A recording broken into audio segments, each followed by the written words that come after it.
ليقيموا الصلاة فاجعل أفئدة من الناس تهوي إليهم وارزقهم من الثمرات لعلهم يشكرون.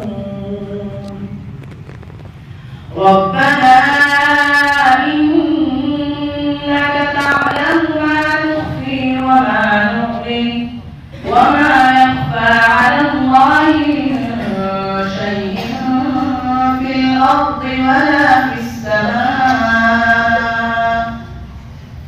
الحمد لله الذي وهب لي على الكبر إسماعيل وإسحاق إن ربي لسميع الدعاء.